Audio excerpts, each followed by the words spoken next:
Welcome to Health Links Podcast. I'm your host, DJ Thatcher, and this is brought to you as a service by the Health Links family of services. You know, our mission here at Health Links is to engage in conversations about the health and medical landscape of South Carolina so that we're all better informed. We're joined by Dr. John Kelley, the founder and CEO of Private Therapy Services, to discuss what his practice does and also some other general information for our audience. So, Dr. John Kelley, welcome. Thank you very much. Good to have you, DJ. So tell us a bit about your practice. So we are an outpatient orthopedic sports medicine practice. I've got a couple sites here, Charleston, Mount Pleasant, Somerville. We're kind of a collection of just private practice physical therapists working together, different specialties from, neuro, vestibular, pelvic floor, women's health, orthopedics, balance. So it's kind of a collection of about 15 of us, just trying to kind of have a setting where we can do some one-on-one care and kind of treat kind of clients how we want to treat them. So it's a great group of therapists here. Understood. So you rattled off a lot of services you provide. Think about the average person who might be listening or watching. They might think of a physical therapist as that person who helps them after surgery to use a walker or maybe to rehab a muscle group.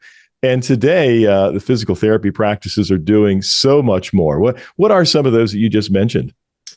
Yeah, so that is one tough thing about physical therapy. Sometimes the general public doesn't know what all we do. Like you said, they feel like they need to be in the hospital. But physical therapists actually all throughout the community have a huge scope of practice. Some specialize even in just sports performance, which we do sports performance. If you just have a headache, physical therapists treat headaches. In here, we have balance and vestibular. So anybody who is starting to, lose posture and fall. So the elderly community, also balance and vestibular helps the athletes. Pelvic floor, some people don't know PTs do that. That's incontinence, post-prostatectomies. We do post-op prevention. But so what a lot of PTs also just like to do is education. So just educating the community of what PTs do. We are involved in just anything. It doesn't have to be scoring a touchdown. It can just be able to, pick up your grandchild. It can just be a 2 out of 10 pain that is avoiding from doing something. It doesn't have to be a 10 out of 10 pain. So physical therapists just kind of do work with whatever your goals are and whatever your spectrum of what you need. And it's still covered by insurance. I mean, that's what insurance is there for. And you, of course, have direct access and don't actually need insurance or prescription. So anybody can actually just come to a physical therapist in South Carolina on their own. And it's still covered by insurance and a covered service. A lot of people don't know that. That's a kind of a big piece of news that people should know. So, John, of course, your official title is Dr. John Kelley. And today we're seeing a lot of doctors who are not medical doctors, whether it's nurse practitioners or nurse anesthetists, pharmacists, and so forth.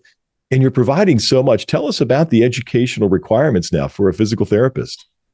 So, back in my day, you could actually get a bachelor's degree of physical therapy and then a master's degree and then doctor's degree. So I'm kind of older, so I went through all those programs and kept going back to school and going back to school.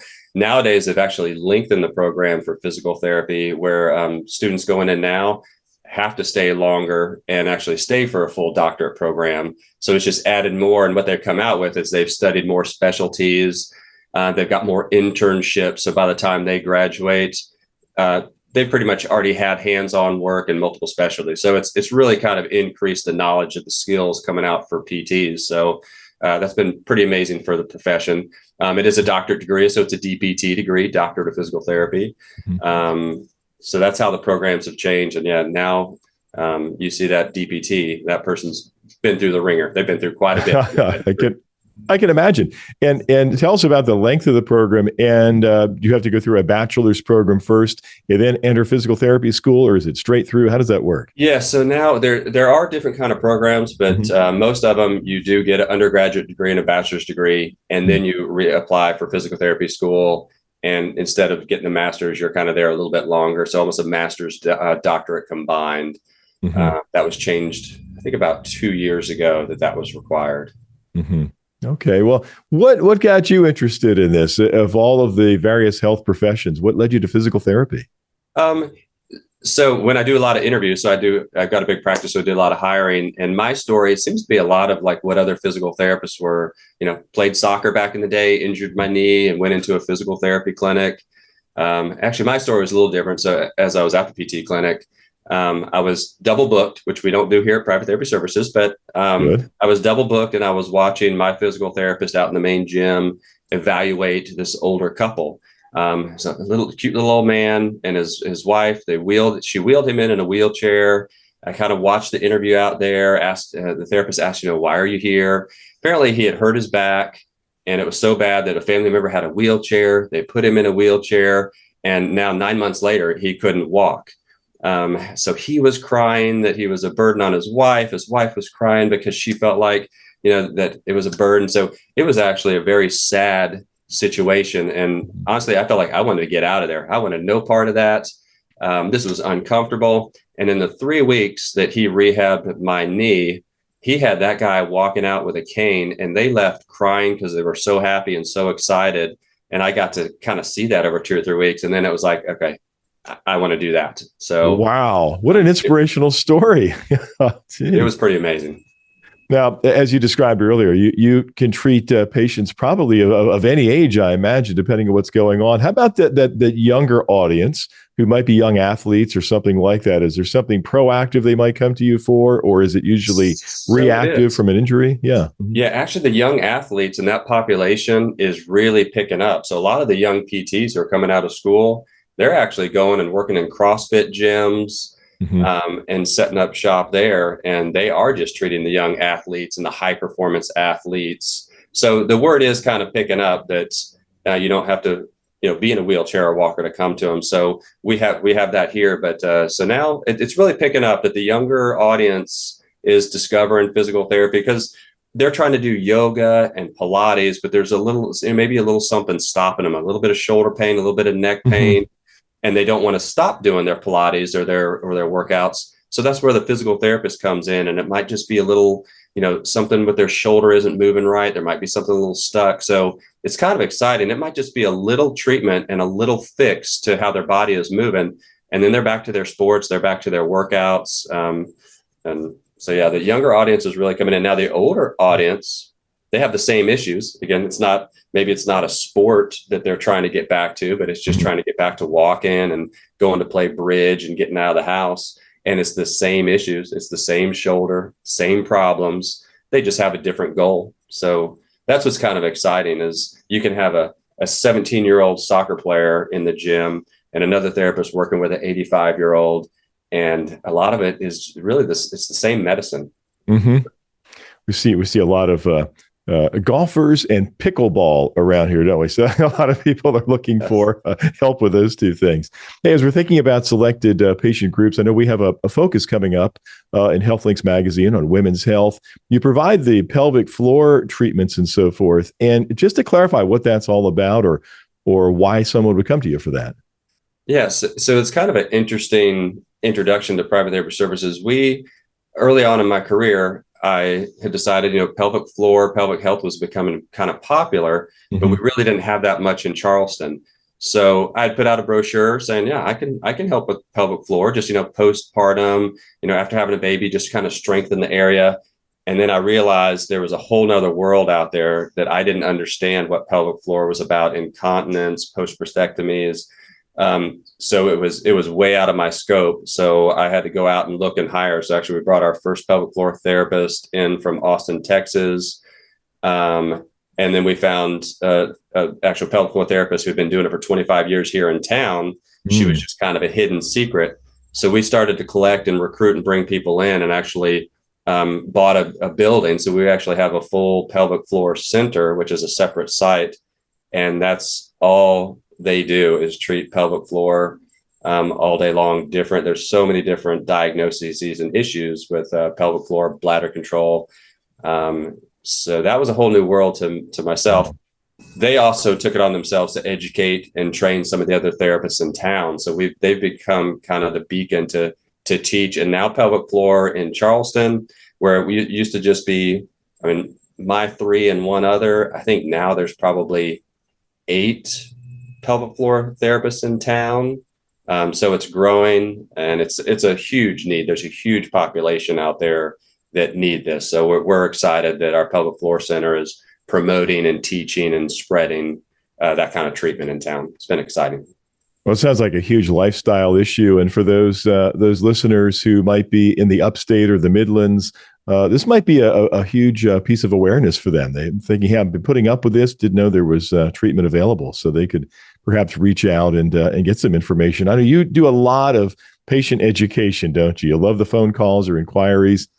We're trying to be very accessible to the community, to educate them so they can, they can go to our website and just email us questions. We'll respond back. Actually, we even have it set up where they can text. They can call, and we actually have people that answer the phone and call them back.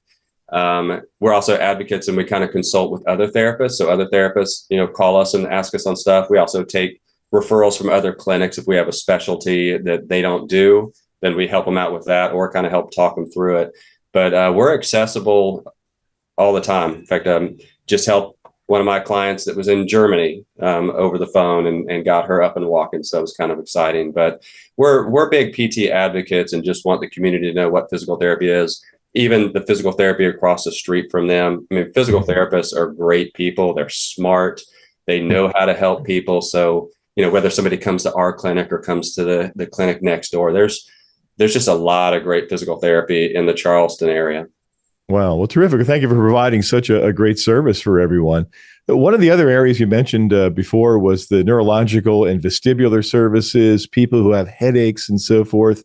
Now, for the average person, they may not think about going to a physical therapist for that. They're thinking a neurologist or an internist or whatever. Tell us more about that. Even with the head is covered with muscles and even TMJ pain. So people who have TMJ can get muscle soreness and headaches. All the muscles that come up into the neck insert into the skull. So people have those tension headaches, upper trap, and that'll trigger the muscles up into the head and they'll have headaches. So migraines can be doubled or compounded by a tension headache. So as far as tension headaches, we do massage, manual therapy, we do dry needling, ultrasound e-stim. So there's a lot of techniques to take care of either trigger points, tight muscles. So that helps with headaches. And of course, the TMJ is a joint, just like the other joints. All right. Yeah. We're learning so much here. Yeah. I also know that, or noticed rather on the website, you offer wellness services. You really are comprehensive, more than just the therapy. It's really lifestyle wellness. So what do you offer from that realm? So on that, so a lot of those wellness programs are kind of post physical therapy. We get their shoulder going, they feel pretty good, but now it wasn't just a shoulder problem. They actually needed to get in shape, and they need to learn how to do exercises properly and safely. Maybe they want to lose a little bit of weight, get into a walking program. So that's a whole nother set of goals that they're allowed to do that too. They're not, again, patients don't just have to come here to get rid of shoulder pain. They can come here to get more active, understand how to do exercises, a transition into a gym or transition into another program. So we help them with that. So if people feel like they're scared to join a gym or start a workout program because they have a little bit of aches and pains or they just haven't done it in a while, that's what physical therapists are out there for too. We can just help them transition to another activity. Terrific. I also noticed that on the large staff that you have and well qualified, so many of them have doctorates and so forth. You mentioned earlier about the DPT, also other initials that we see after your name and the names of others, the MTC, ATC. What are some of those licenses or certifications? With the specialty therapists out there, they have different degrees and certifications. Mm-hmm. So we've got some out there that are MTC. So that's a manual therapy certification, meaning that we do hands-on manual therapy, massage, myofascial release, joint mobilizations, manipulations. I've got some therapists that have their OCS degrees. That's the orthopedic certified specialist through the American Physical Therapy Association. That's a very hard one and challenge one to get. You won't see OCSs out there very often. The ATC is an athletic training certification. So that's a sports medicine degree, meaning I can cover sports teams. So we actually are the medical providers for the Charleston Fleet women's soccer team. That's a professional soccer team here in town. We cover for them. We also go out and we cover the different lacrosse leagues, and we do pre-screening and concussion testing for actually whoever wants it. Soccer teams. My son plays lacrosse, so we happen to help the local lacrosse leagues. Wow. So you really are comprehensive. We knew that, but now we're hearing more about it. How does someone reach you or someone at the practice? The website is a great place to go. So it's kind of catchy. The website is askmypt.com. So just askmypt.com. So anybody can go there and just email questions or call. We do some education through that. Of course, and our number is on there. It's just a 843-766-2121. And again, you call that number. I have 4 patient care coordinators who will actually answer the phone. They can't do a whole lot of clinical answers, but they'll find out which one of the specialties need to call you back. So you can kind of tell them what's going on, and a therapist will call you back. We try to call everybody back within 12 hours. Somebody wants an appointment, they can get in within 12 hours. With so many partners here, we can work people into the schedule. As a specialty clinic, each patient will get one-on-one care. So there won't be any double booking like I had when I was younger, double booking, which I'm glad I was double booked. It taught me what physical therapy could do. But when you come to a specialty clinic like this, you have 45 minutes to an hour, just you and your therapist working through things, figuring things out. And that's how each appointment will be. So that's kind of unique to our practice of being able to spend that much time with each client at each visit is something special that we're able to do. John, thank you for providing us with such a comprehensive review of your practice. You offer so many services.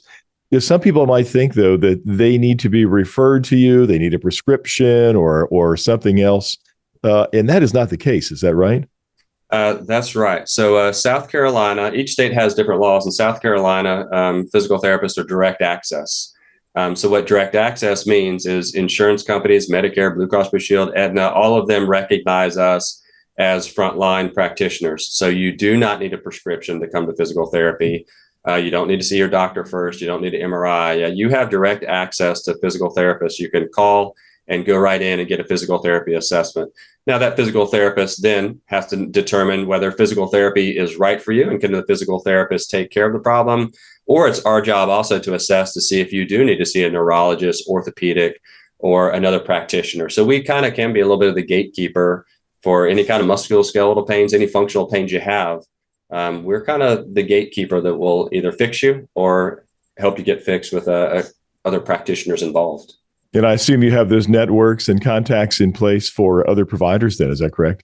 Exactly. So yeah, physical therapists work very closely with orthopedists, family doctors, neurologists. The other thing, so once we're seeing you, if a physical therapist can't fix you and needs a little bit of help and we refer you to an orthopedist, we can kind of back channel and get you guys in sooner rather than having a 6-week or 9-week wait. And that's also another important thing for a patient or a client who has set up an appointment with an orthopedist but can't get in for 3 weeks. That's a great opportunity to get right into a physical therapist and get some evaluation and treatment. That evaluation will be sent to your orthopedist so they have a little bit more information and they're prepared for you. But also, then you're getting treated and you're hopefully getting better, and maybe you don't need that follow-up visit with a surgeon. But yeah, if anybody is waiting to go in and see another doctor, they can start with physical therapy right away. Well, Dr. John Kelley, thank you so much for sharing about yourself and your wonderful practice and for being a guest here on HealthLinks podcast.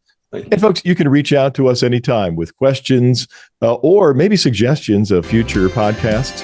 And you can reach us at listen@healthlinkspodcast.com. Again, DJ Thatcher, thank you for joining us.